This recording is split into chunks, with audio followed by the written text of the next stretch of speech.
Welcome, jazz lovers around the world. This is Joseph Farnsworth. I just can't believe this day today, July 14th. I happened to be in Boston taking my 12-year-old son out for his birthday for a couple of days.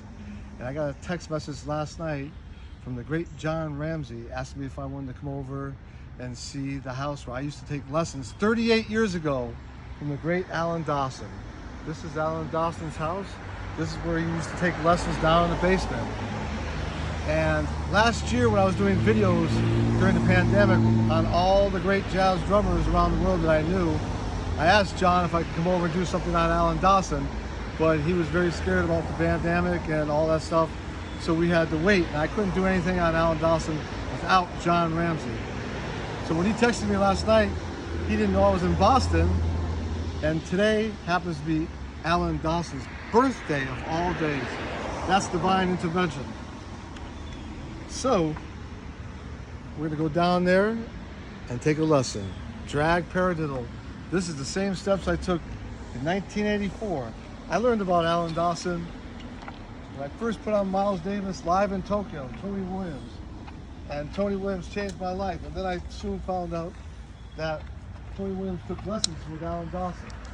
Like Clifford Jarvis and lots of other great people. Alan Dawson never socialized with you.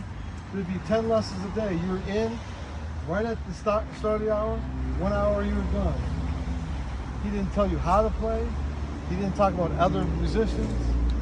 He just showed you how to get your hands together and get a great sound. Starting off on the pad, and if you did your rudiments okay, you'd get to the drum set. And so now we're gonna walk downstairs. Man, I can't believe this. I've been here 38 years. And to be here and happen to be in Boston and on Alan Dawson's birthday, come on. One other thing about Alan Dawson, it was never about me. He says, Farnsworth, I never want to hear you talk about me or I. It's always about we. And Alan Dawson, the drummers, we're a family. Jazz musicians, we're a family. But the people that study with Alan Dawson, that's another family. Now remember that.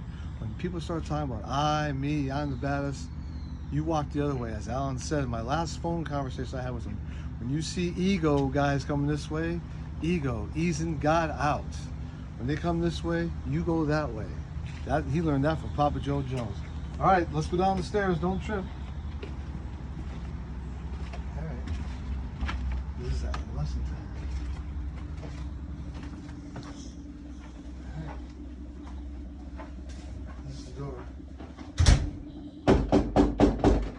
Who's that? Joe Farnsworth. Oh, is that Joe? Yeah. I didn't know you were here today, Joe. Yeah, it's time for my lesson. How you doing? Whoa, look at that. Get close. Well, tell me about this bell. I remember this. That's so if I'm upstairs and somebody comes in.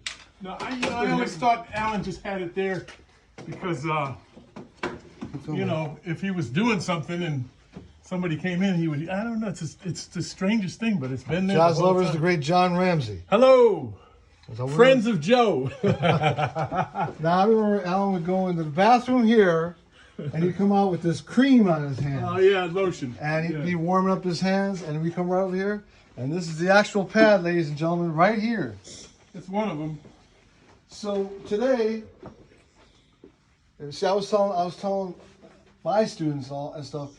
Well, I was young, but he never talked about any personal stuff. How's your life, or tell you how to play, but he'd show you how to play, right?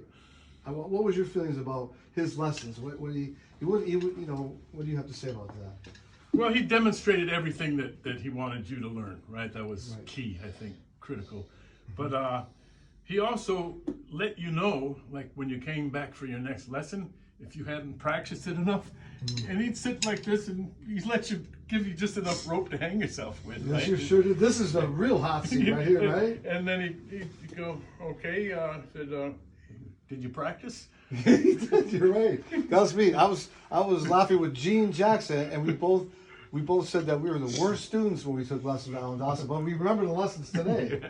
No. Yeah, you're right. You used to I look had like you that. beat on that one. Yeah. But then he'd go, well, I think you need another week on that one. Yeah, right, you're right. So, right. you know, that honesty was, I think, what made us all really, you know, become who we are and really learn that there was no half-stepping. You know, if you wanted to be a drummer and really play, you had to put in the work. You know? So my lesson will always be 2 rudiments a week to concentrate on. Maybe 3? No, for me too. Oh, because you were young. Yeah. So the one thing I always remember was slow down, Farnsworth.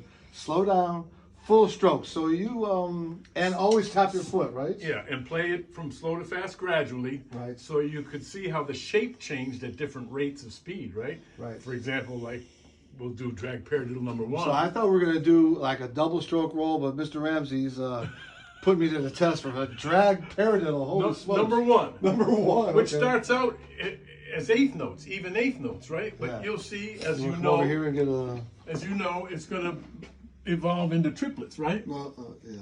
Okay, And- I want to get right here and. I'll just see. And that's a Okay. rudiment in Okay. 3/4, right? Okay, let's So we do it. got Let's do it. 1 and 2 and 3 and 1 and 2 and 3 and took me about a year to learn the rough. 1, 2, 3. Gotta tap your foot, he said, right? Yep. Right about here starts to be triplets, right?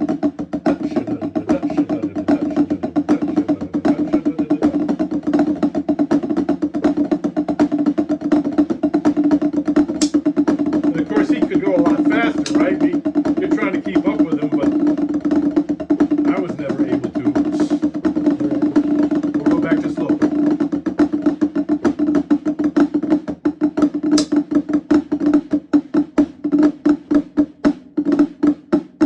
Yeah, you know, it took me the longest time to get his concept of what was a closed 3-stroke rough, right? He'd go, and he'd go, no, it's not ta-ta-ta, it's, right? And that took forever, just, and that's the first rudiment he gave you, because it's part of the next 8 rudiments, right? It's in the single drag, it's in the double drag, it's in the single, double, triple Rademachew, it's in drag paradiddle number 1, drag paradiddle number 2, and then lesson 25. So that, getting that closed sound was really, you know, kind of a challenge. And if you didn't get that, you wouldn't go to the next one, because it's not supposed to be, you know, it's not that. Well, so I just got a lesson. Hey. It's that. Single drag. Yeah. And he would always tell you the way to get that sound is keep the grace notes down low. Low, right. Tell a 19-year-old rock drummer to keep the notes low. Oh, yeah, keep it low, right. Okay, so now this is one of the, if you want to know anything about Alan Dawson, this is the book right here. And how'd you meet Alan? What was the first? It's a great story. Okay. Because I'm from the same part of the state as you. I'm Yeah. from Western Mass. I was born in Northampton. Okay. Grew up further north on the Vermont border, but you remember when Max Roach came to the University of Mass in Yes. Amherst, right? Yes. Well, I was a kind of a local kid, not really enrolled in school, and but I would hang out in all Max's classes. The guys I played in the band with, they were enrolled, and so I would play in his small group ensembles, right? John Betch was the cat, and he was the drummer, and John would miss sometimes, so I'd sub in the big band with Fred Tillis. But Dr. Fred Tillis, yes. absolutely. So, all right, one day I say, Mr. Roach, do you give private lessons? And Max said, no, Ramsay, I don't do that. And he said, but if you want to study, you need to take your behind down to Boston and find Alan Dawson. So it was Max who sent me to find Alan, and I found him at that time at Berkeley. Look at this little photo from. So now, if you did your rudiments well, you would get over to the drum sets. That's right. And And John reminded me of the different. I want to show briefly. you want to take your seat over there? You want to put this one? Yeah, you got it. Show us what you're about to do briefly. Okay. Eight. So it's pretty well known fact that Alan had over 40 ways of interpreting these pages from the Ted Reed syncopation book, right? He had over 40 ways when he passed away, and he was still adding all the time, right? Wow. Oh yeah. So You know, it was only 20 years ago that I knew what the ritual was. I just never. The ritual is something else. I know that, but I'm saying he never approached me with it because I was too young. Because you have to get through all those individual rudiments, right. American, Swiss, Yes. innovations, Yes. and then Chopsfields before he even mentioned a ritual. So what page is this on in your book? The 8 triplet ways or the ritual? The 8 triplet ways. I don't know. Well, it doesn't matter. I can find it real quick. Okay. Though. I know where it is, but So as you're doing that, let me. I'll Here it play is. what I remember. Page 30. I'll play Okay. something. Yeah. And this is short notes on the snare drum Which would be the 3rd way. and bass drum. The long notes on the bass drum. I'm gonna swing it because it's time to swing, right? Yeah.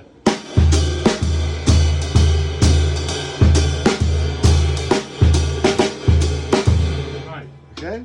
And so that's the first encounter you would have with short and long concept, right? Right. Exactly. So with the 8 triplet way, so that was the 8 triplet the ways. 3rd way. Okay. The first way was snare drum, right? Plays the line, right? The second way, bass drum plays line, right? Then the one you just did was the 3rd way. So then you had a couple others like bossa nova things, the tap and the tip and the shank, Yep. or the tap and the buzz. Right, I don't know if you remember those, but then you had the first of many triplet ways. Short notes were on the mounted tom-tom, long notes were on the cymbal and bass drum, filling in triplets with the left hand. So, right? And then the one you were just doing came after that, alternating triplets. Right? Then you have what you call triplet rolls.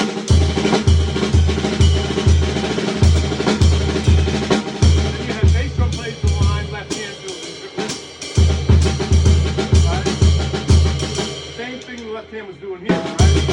Then you had hi-hat plays in line. That's number 5, right? Yeah, I think so. Then hi-hat short, bass drum long, left hand fills in triplets.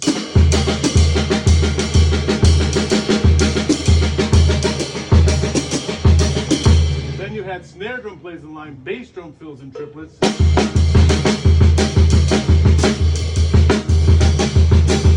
Then you had snare drum plays the line, bass drum and hi-hat fill in triplets. So you had. So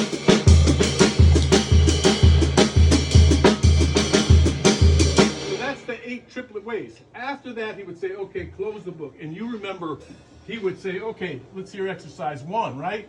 You'd play exercise 1, you'd nail it, right? He'd say, okay, how about exercise 7, right? And you get up there and you know what, you crap the bed, right?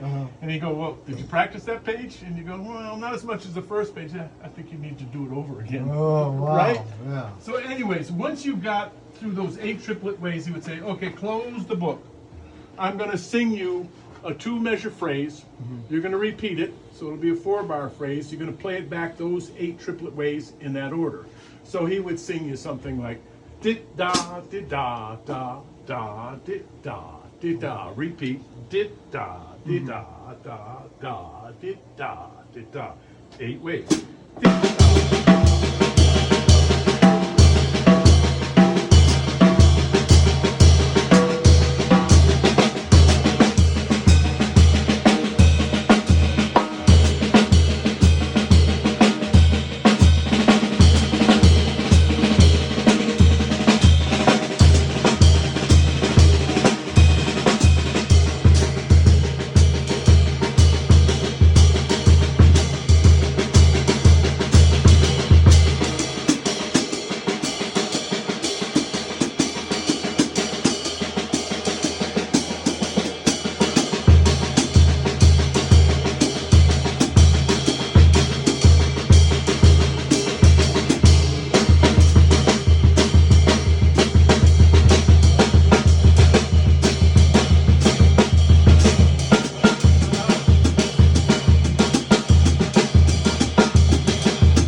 You know, it took forever. I mean, you were on that way for months. Yeah, get a shot of that. Yeah, it'll come no, out. I won't take it. Just pull it. Anyways, time is running. Is there a last thing you would say? Now, is it serendipitous or divine intervention that we were supposed to do this last year, when COVID hit us, and then you texted me out of the blue 2 nights ago, and I just happened to be in Boston, driving home today, and you said that's Alan's birthday. Today. And I went to his grave site today for the first July time. 14th. I haven't been here in 38 years, man. Happy birthday. Anything you want to leave the jazz lovers? No, it's just great to see you. And Joe has been the prime example of the results of Alan's teachings. Mm-hmm. And I know he's proud. Mm-hmm. I'm always amazed and just delighted by your playing. Mm-hmm. And I'm surprised you didn't go further than you did, because you sure sound like you went all the way. You got to leave them wanting more, right? Is there anything you want to say that Alan told you? Because I told them that Alan told me once, it's never about me, it's about we. And that hit me. Is there anything that he told you that kind of stuck with you in your philosophy on life? He he used to play with the 100 Goldfingers, and Harold Mabern said him and Bob Cranshaw and Alan would get up at 6 in the morning and go walking in Japan. And Alan was the fastest walker he ever saw. Yeah, he used to ride his bike right down the road here on the bike trail every day.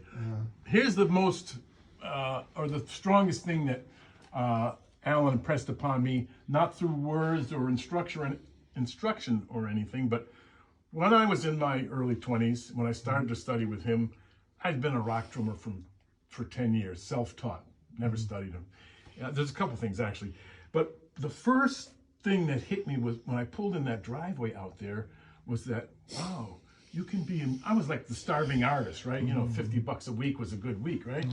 I said, man, you can be a musician, you can be a drummer and live in a nice house and have a nice car in the garage and have a normal life, right? Because then I was just telling my parents that last week. Yeah, that's what I want to do. So that was the first kind of life lesson from Alan. But along about my first, second, or third lesson, he was actually over there at that time. I remember sitting there, and he said to me, no, I said to him, take a snapshot of that.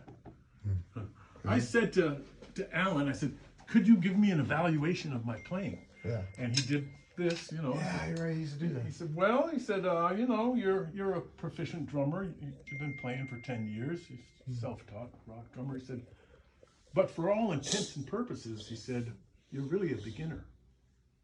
And I was like, oh my God, I thought it was the shit, right? You know, playing in rock bands. And I said, well, what do you mean? He said, well, I mean, you don't know how to read. I said, yeah, that's true. He said, you don't really know any rudiments, except the 3 I gave you last week that you still haven't learned, right? You know, and you know, it was that honesty. If I had never heard that from him, he said, you know, you only know one style. So I was a beginner, and I had to take that and own it. And thank God I encountered Alan Dawson, or you know, I'd still be playing. Can you believe that's the same path? Yeah. John, thank you so much. Man, it's good to see you. That's awesome. Happy birthday, Alan. Yes, absolutely. Yeah, I'm glad that you've taken care of this and done all you did with this. And that's kind of the moral of the story, that you know, a drummer, a musician can live in a nice house and have a normal life. And now I live in this house. Yeah. Wow. Thanks to him. Yeah. You know, if I hadn't studied and learned my craft, I would have never been able to buy a house like this. Everybody, right here, John Ramsay. Happy birthday, Alan Dawson. Alan Dawson. Yeah. Thanks, bro. Joe, Right. stay in touch. Thanks.